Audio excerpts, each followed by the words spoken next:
Haven't you ever wondered? No. What else is out No. there? There's wonders in this world. Beyond our Sauron wanted to corrupt people. Corrupt and Please, no! No! No! Just put it all the way, you know? No! No! We love our origin story like gatekeep go balls. No! No, I want At the end of the day, Tolkien died in the 70s. So it's up to us, you know, to basically step our game up.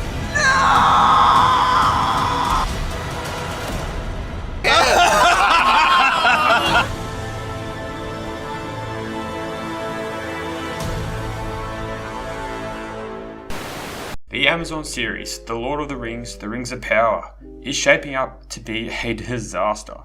This completely unnecessary TV show that nobody asked for is scheduled to air September this year. And I gotta say, all the signs point to it being something that will be extremely underwhelming, despite the enormous budget. I remember I was talking to someone about the new Star Wars trilogy and the catastrophe that it turned out to be. My main grievance with the Disney AIDS show was the total pointless and needless reason for it to exist in the first place. Star Wars was a story that was created by a man. It was his totally original idea. I compared the Star Wars sequels to as if somebody decided to expand the Tolkien universe, even though we already have the Lord of the Rings trilogy and the Hobbit trilogy. Well, Jeff Bezos has went about and actually done that exact thing. The Rings of Power is a series that isn't really based off any of the books by Tolkien, but we'll get to that later, and essentially is a big cash grab attempt by Amazon. In this video, I'll be talking about the different problems that I think are concerning surrounding this up and coming series, and the overall issues that will no doubt transpire. First off, why are we even doing this in the first place? Tolkien's most prominent works is obviously The Hobbit and The Lord of the Rings, both being commercial and critical successes when they were published and have become classics, regarded as some of Britain's greatest literature. Naturally, these deserved a film adaptation, but a film adaptation that would do it justice. Peter Jackson did do it justice, and further cemented the stories of Tolkien in history. Why do we need a TV series? Well, we don't. Other than to make Amazon a ton of money, some things are perfect and just need to be left alone. Unfortunately, Hollywood doesn't share this view, as they are increasingly creating reboots, spin-offs, and unnecessary sequels that don't really have a reason to exist other than to exist for the sake of it. Almost every time they are terrible, with zero imagination, direction, or purpose. The Rings of Power looks to be in the same boat, something that nobody ever asked for. If there are more of Tolkien's works that haven't been turned to the screen yet, then maybe. Sure, why not? But like I said before, The Lord of the Rings and The Hobbit have already been done. Sure, there's the Silmarillion, but that doesn't exactly qualify as a story that can be easily adapted to film. Particularly as it doesn't share the same 3-act story structure compared to The Hobbit and is a far more complicated text, without a clear plot, like the quest to destroy Sauron's ring. So I'll ask again, why is this being done? Who decided that this is what the world needs right now? It couldn't be because of the enormous success similar fantasy TV shows like Game of Thrones attracted, could it? But even if there was a story or a book that Tolkien had that was perfect for cinema, it wouldn't have been possible for Amazon to adapt it to the big screen anyways. Which brings me to my next point. Amazon don't even have the rights to adapt any of Tolkien's works anyways, so how the hell are they even thinking with good conscience that they can create a TV series that stays loyal to Tolkien's source material? The Tolkien estate is known to be very protective over the rights of his works, and Amazon are no exception. They have the right to the appendices, which doesn't exactly offer a solid basis of a story to which you can adapt an entire 5 seasons show off of. Also, these appendices contain histories and stories that take place thousands of years. So great job, Amazon. You dug yourself a pretty big hole there. I'm fixing a divot. To solve this, the writers, Patrick McKay and J.D. Payne, and yes, we'll get to them later, have decided to condense the over 3,000 years appendices into 50 hours. And yes, I get it, it would be hard to follow this particular aspect of Tolkien's works to the T, so don't do it. If you can't follow the source material, then don't use it. To me, this just reeks of a studio company trying to make the next big Game of Thrones in an era where fantasy is still in very high demand. Particularly with someone with such a loyal fan base, it would be very irresponsible to make a show that is not true to the source material.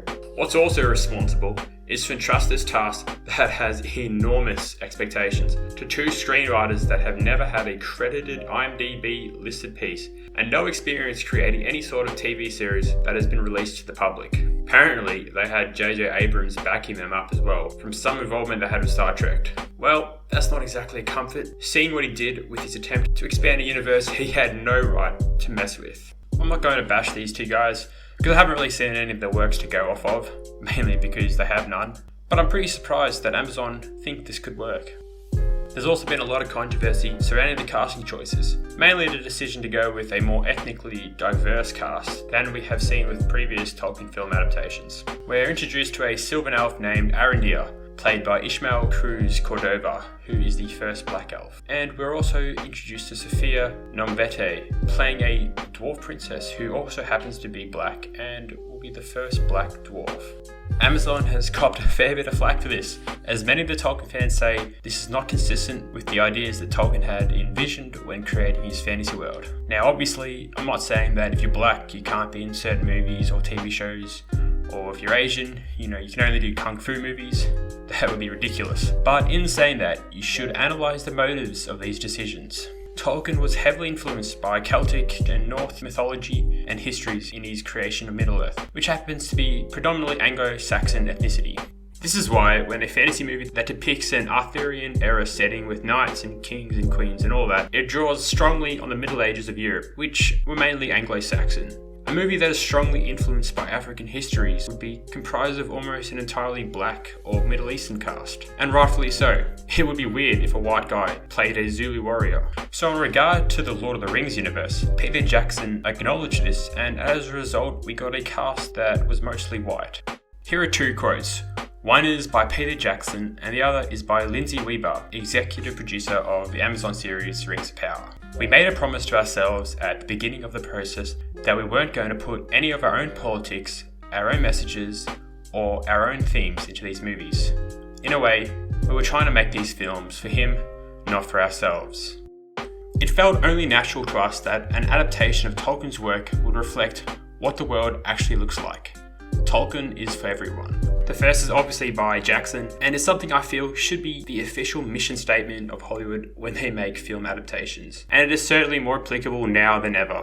The second quote is, quite frankly, disturbing. What the world actually looks like. The fantasy genre is one that allows for the broadest imaginations possible. And spoiler alert, it's called fantasy because it's meant to be unrealistic. You're a mouse. You people have no imagination.